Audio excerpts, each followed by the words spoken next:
Imagine waking up one morning and realizing that the people you thought would never leave you are already halfway out the door. Not because they stopped caring, but because you became predictable, replaceable. A comfortable presence that blends into the background like furniture they've grown accustomed to. The tragic irony? You've been trying so hard to be loved that you've made yourself easy to lose. Before we go deeper into this psychological journey, I need you to do something. Subscribe to this channel right now. Hit that like button, and most importantly, share this with one man in your life who needs to hear this truth. Throughout this exploration, I'll be asking you questions, not rhetorical ones meant to fill space, but real questions designed to awaken something dormant within you. Comment your answers below. The more you engage with these ideas, the more transformation becomes possible. Your interaction isn't passive entertainment, it's active participation in your own evolution. Now, picture the man who gives everything his time, his attention, his very soul, only to watch others take it for granted. He bends himself into whatever shape others need, convinced that sacrifice equals value. He swallows his truth to keep the peace. He abandons his boundaries to avoid conflict. He performs endless acts of service, waiting for the day when someone finally recognizes his worth. But that day never comes. Instead, he discovers a devastating truth. The more you diminish yourself for others, the less they fear losing you. Now imagine the opposite. There's a man who walks into a room and somehow changes the molecular structure of the air itself. He doesn't demand attention. He commands it through his mere existence. When he speaks, people lean in. When he's silent, that silence carries more weight than most people's words. And here's what makes him truly unforgettable. He doesn't need anyone, yet people desperately need him. He doesn't chase connection, connection chases him. His absence creates a void that no one else can fill. What separates these two men? Is it charisma? Physical appearance? Wealth? Status? No. The difference runs far deeper than anything visible to the naked eye. It lives in the invisible architecture of the psyche, in the way a man relates to his own darkness, in his willingness to stand alone, in his refusal to betray himself for temporary comfort. Carl Jung spent his life excavating the hidden chambers of human consciousness, and he discovered something that most men will never understand. The key to becoming irreplaceable isn't found in what you do for others, but in who you become when no one is watching. It's not about manipulation tactics or social strategies. It's about a radical transformation that occurs through what Jung called individuation, the process of becoming whole by integrating every fragmented piece of yourself, including the parts you've been taught to despise. But here's the paradox that will haunt you. The moment you stop trying to be indispensable to others is the precise moment you become it. The man who no longer fears abandonment becomes the man everyone fears to abandon. The man who releases his desperate grip on others suddenly finds them clinging to him. Why? Because he has touched something ancient and archetypal within himself, something that speaks to the deepest layers of human recognition. Most men live their entire lives without discovering this truth. They remain trapped in an endless cycle of seeking validation, measuring their worth by the affection they can extract from others, performing a role they think will make them lovable. They die having never met themselves. They vanish from the world, leaving barely a ripple, forgotten within a generation, having never understood that the power they were chasing outward was buried inward all along. What if I told you that there are 7 specific dimensions of transformation, 7 secrets rooted in Jungian psychology that separate the forgettable man from the unforgettable one? These aren't surface-level tricks or social manipulation techniques. They're psychological initiations. Each one requires you to descend into a different chamber of your own psyche and confront something you've been avoiding your entire life. And here's what makes this journey both terrifying and essential. The 7th secret, the final revelation about transcendence, is so powerful that once you understand it, you can never see yourself or your relationships the same way again. It's the master key that unlocks all the others. It's the truth that Jung himself believed was the ultimate task of human existence. Are you ready to discover why you've been losing people without realizing it? Are you prepared to face the uncomfortable truth about the man you've been versus the man you're capable of becoming? Because once we begin this descent, there's no returning to comfortable ignorance. The problem begins with a lie you were told before you could even speak. Society whispered it into your infant ears. Your parents reinforced it through their anxious love. And every institution you've ever encountered has hammered it deeper into your psyche. Your value comes from what you provide to others. Be useful, be agreeable, be convenient. Suppress the wild, untamed parts of yourself, and you'll be rewarded with belonging. Carl Jung called this the construction of the persona, the mask you wear to navigate social expectations. Every man builds one. It's necessary for survival in civilization. But here's where the catastrophe occurs. Most men forget they're wearing a mask. They mistake the persona for their true self. They live their entire lives performing a role, never realizing that beneath the performance lies a vast, unexplored territory of authentic being that holds the very power they've been desperately seeking. Jung discovered through decades of clinical work that this creates what he termed the shadow, all the qualities, desires, and aspects of yourself that you've repressed because they didn't fit the acceptable image. Your anger, your selfishness, your sexual nature, your ambition, your capacity for destruction, your need for solitude. Everything that made you inconvenient to others got stuffed into the basement of your unconscious mind. And there it remains, controlling you from the darkness, sabotaging your relationships, and ensuring that you never become the fully integrated man capable of commanding genuine respect. The philosopher Friedrich Nietzsche understood this tragedy intimately. He spoke of the last man, the creature who has become so domesticated, so afraid of his own power, that he seeks only comfort and the approval of the herd. This last man has sacrificed his potential for greatness on the altar of social acceptance. He's become small, predictable, and utterly replaceable. Nietzsche asked, "What is the ape to man? A laughingstock or a painful embarrassment? And man shall be just that for the overman, a laughingstock or a painful embarrassment." But it gets worse. This fragmentation doesn't just make you forgettable, it makes you dependent. When you don't know yourself, you need others to tell you who you are. When you haven't integrated your shadow, you need constant validation to assure yourself you're still good. When you've abandoned your authentic desires, you need others to give you permission to want anything at all. You become a psychic parasite, desperately feeding off external approval because you've severed the connection to your own internal authority. Viktor Frankl, who survived the Nazi concentration camps, observed that man's primary drive isn't pleasure or power, it's meaning. But meaning cannot be borrowed. It cannot be given to you by others. It must be discovered through the courageous act of becoming yourself. Frankl wrote, "Everyone has his own specific vocation or mission in life. Everyone must carry out a concrete assignment that demands fulfillment. Yet how can you fulfill your unique mission when you're busy performing someone else's script?" This is the hidden problem that pervades modern masculinity. Men have become so skilled at adapting to others' needs that they've lost contact with their own center. They become reactive rather than generative. They wait for others to define them rather than defining themselves. And in this waiting, in this perpetual state of seeking external validation, they guarantee their own replaceability. Jung observed that this crisis intensifies in the second half of life. The persona that worked in youth, the people-pleasing, the performance, the suppression begins to crack.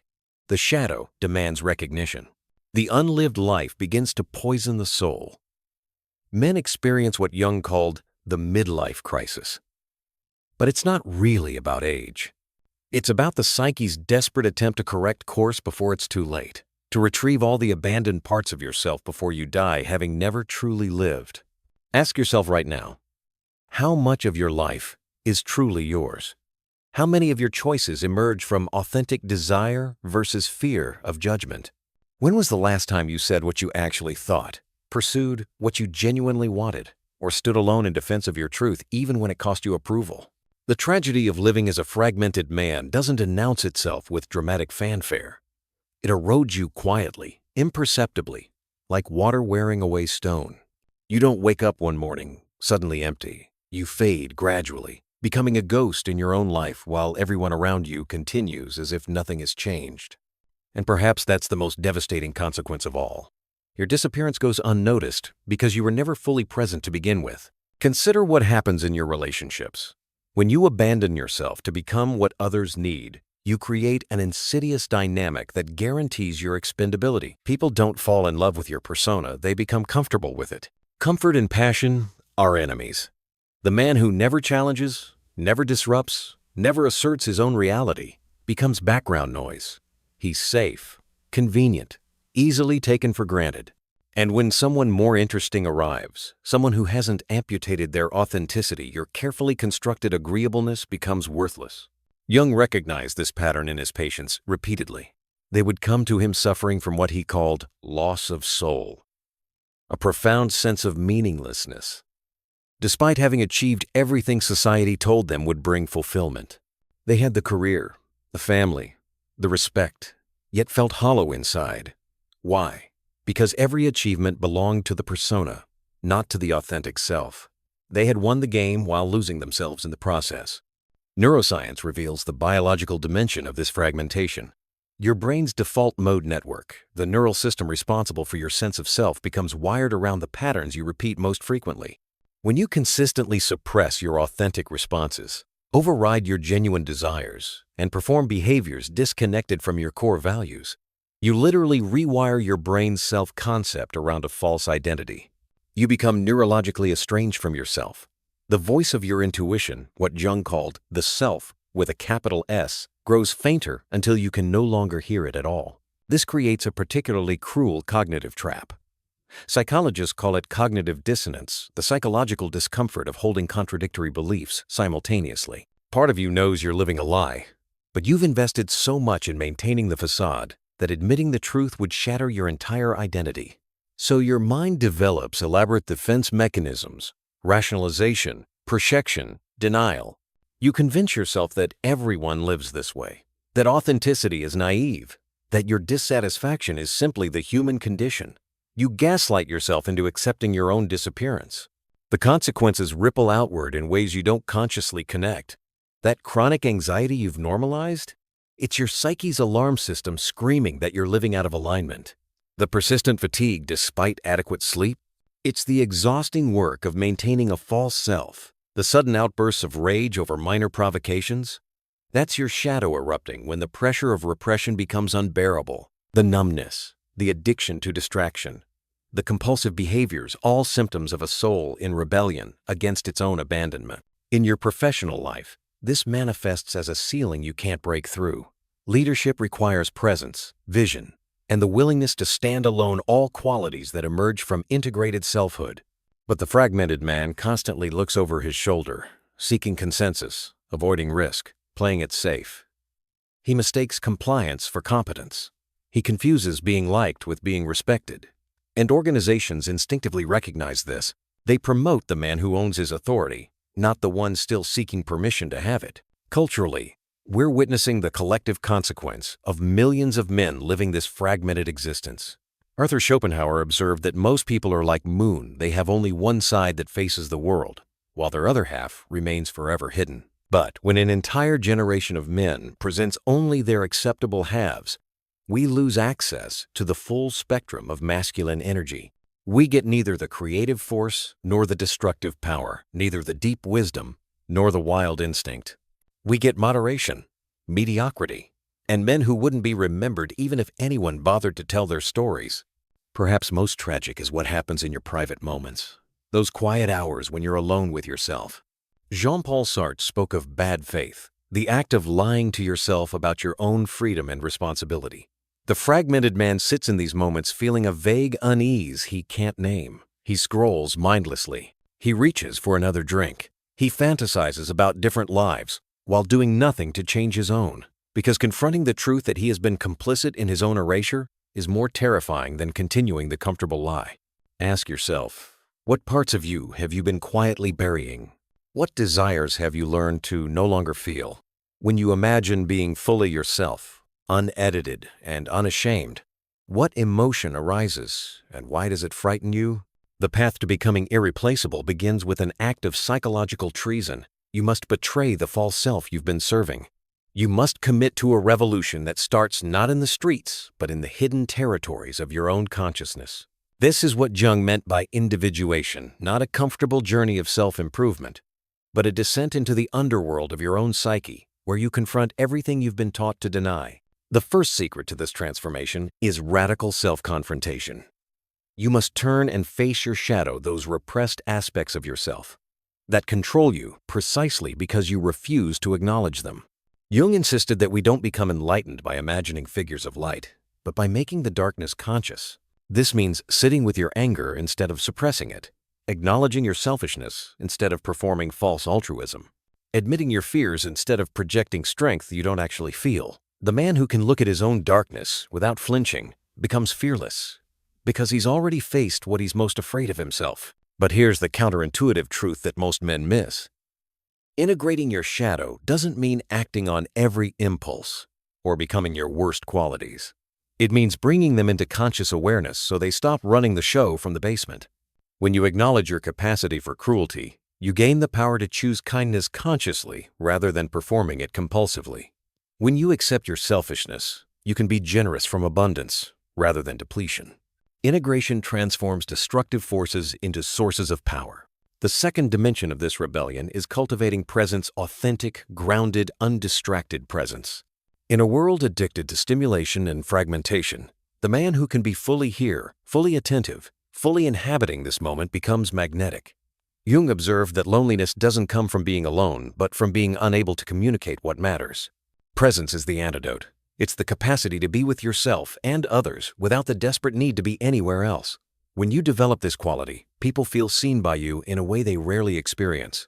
And being truly seen creates attachment far deeper than any performance could achieve.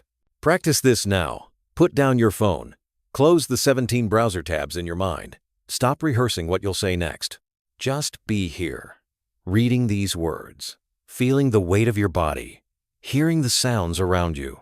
This simple act, repeated and deepened, begins to rewire your entire relationship with existence. You stop living 5 minutes ahead or 5 years behind. You claim the only moment you actually have. The third secret is forging clarity of purpose. Jung emphasized that a man could endure almost any suffering if he found meaning in it. But purpose isn't something you discover by waiting for inspiration to strike. It's something you forge through the courageous act of choosing. What hill are you willing to die on? What vision matters enough that you'd pursue it, even if no one ever applauded? When you answer this honestly and commit fully, you become unstoppable, not because obstacles disappear, but because your internal compass is no longer dependent on external validation. History reveals this pattern repeatedly. Marcus Aurelius faced plague, war, and betrayal while maintaining his stoic commitment to virtue and duty. Fyodor Dostoevsky endured imprisonment and mock execution, yet emerged with clarity about the human soul that still illuminates consciousness generations later. Viktor Frankl found meaning in the midst of humanity's darkest chapter and used it to transform millions of lives afterward. These men became unforgettable, not through comfort but through purpose forged in fire. The fourth dimension is emotional mastery, not suppression, but sovereignty.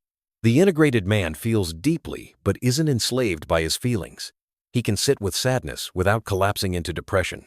He can experience anger without exploding into rage. He can acknowledge fear without being paralyzed by it.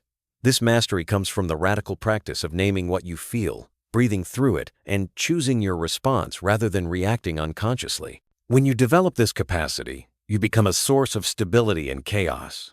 People fear losing this quality because it's devastatingly rare. The fifth secret involves establishing boundaries, the practical expression of self-respect. Jung spoke of individuation as becoming your own person rather than living under others' projections. Boundaries make this possible. They're not walls built from fear, but declarations of self-honor. The man with boundaries says yes from authentic desire and no from authentic clarity.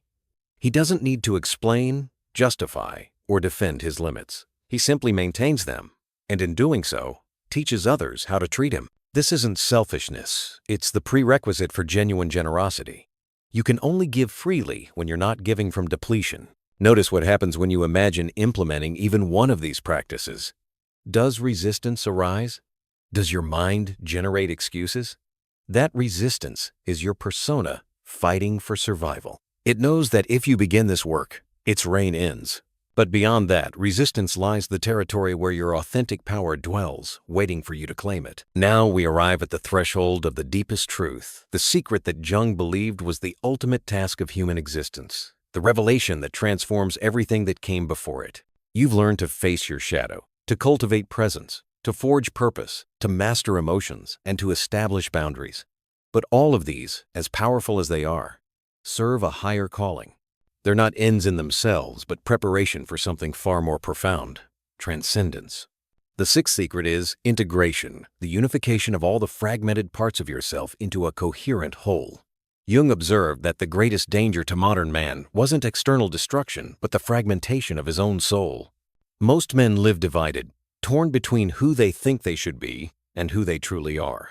They wear different masks for different audiences, never allowing anyone, including themselves, to see the complete picture. But the integrated man has done the painstaking work of bringing all his parts into dialogue. His intellect speaks with his instincts. His light acknowledges his darkness. His public face reflects his private truth. This doesn't make him perfect, it makes him real. And reality, in a world drowning in performance, becomes magnetic. Think about the men who've left indelible marks on your consciousness. What quality did they possess that you couldn't quite name? It wasn't their accomplishments or their appearance. It was their wholeness. You sensed that when they spoke, every part of them was speaking. When they acted from center.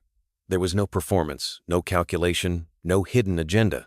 Just the full force of integrated being moving through the world. This is what people fear losing, not a collection of attractive qualities, but a unified presence that cannot be replicated or replaced. But integration, as essential as it is, still operates within the boundary of self. And here's where we encounter the ultimate paradox, the seventh and most powerful secret.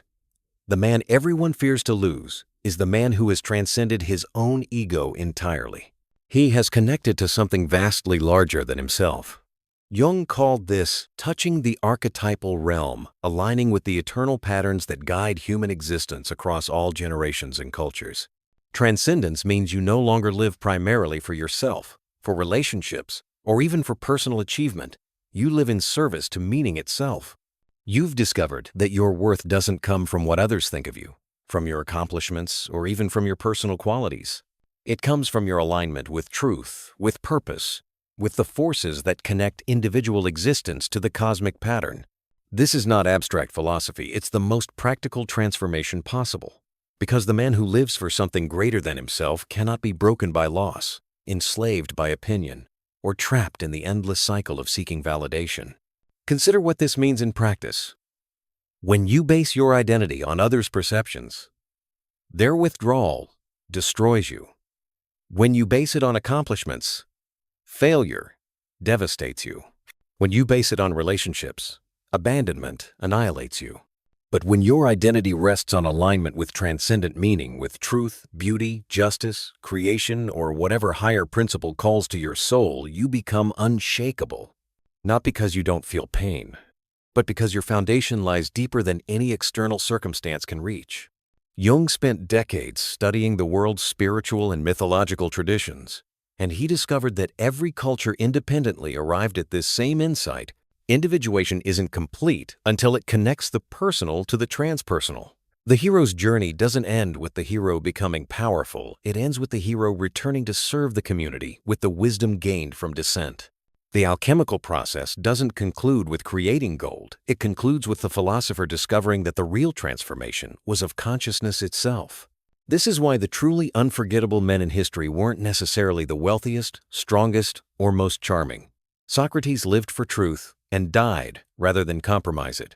Martin Luther King Jr. lived for justice and became immortal through that dedication. Leonardo da Vinci lived for creation and left works that still speak centuries later. These men touched the archetypal, the universal patterns that resonate in the deepest chambers of human consciousness. They weren't just men. They became symbols, forces of meaning that transcend their individual existence. So here's your final question, the one that will determine whether this remains interesting philosophy or becomes lived transformation. What are you willing to sacrifice to become whole? Are you willing to disappoint people by speaking your truth? Are you willing to sit with the discomfort of your shadow rather than projecting it? Are you willing to stand alone in service to meaning when the crowd demands conformity? Are you willing to feel everything, the pain, the fear, the uncertainty, while remaining anchored in something larger than your emotional weather? Because the path to becoming the man everyone fears to lose is simultaneously the path to becoming the man you can no longer afford to betray. These aren't separate journeys, they're the same transformation viewed from different angles. And that transformation begins the moment you choose it. Not someday, not when conditions are perfect, now. Take the 7-day challenge from your soul. Not from me. For 7 days, practice one secret with ruthless honesty. Day 1. Face one fear you've postponed and write the lesson it carries. Day 2. Put your phone away during a real conversation and listen until the other person finishes. Truly listen. Day 3. Write your purpose in one clear sentence you can say aloud without shame. Day 4. When emotion surges, name it, breathe through it, and respond rather than react. Day 5. Draw one boundary and maintain it without apology or explanation. Day 6. Admit one uncomfortable truth about yourself and choose a better action. Day 7. Act for something higher than yourself. Serve quietly where no one sees. Jung's reminder echoes across time. Who looks outside, dreams. Who looks inside, awakes. Your outer life will reorganize itself around your inner alignment. People will notice the steadiness in your gaze, the calm in your voice, the meaning radiating from your movement. They'll feel safer when you enter and sense chaos diminish when you're present. That's when they fear to lose you, not from anxiety, but from reverence for the weight your presence carries. The world doesn't need more men living half-lives, hiding from themselves, seeking permission to exist fully. The world needs men who are whole, men who've done the work of integration, men who live for meaning that transcends personal comfort. The world needs men who've become who they truly are. And you, yes, you reading these words right now can be one of them. Not because you're special or chosen, but because you're willing to descend, willing to confront, willing to integrate, willing to transcend. The choice has always been yours. It remains yours now. What will you do with it? Subscribe if this stirred something ancient within you. Share it with a brother who's ready to wake up. And tell me in the comments, which of these 7 secrets will you embody first? Your public declaration transforms intention into momentum. Begin now. The world may not applaud your first steps, but your soul will. And in time, your life will speak so loudly that applause becomes irrelevant. You have everything you need. You always did. Now go become who you were always meant to be.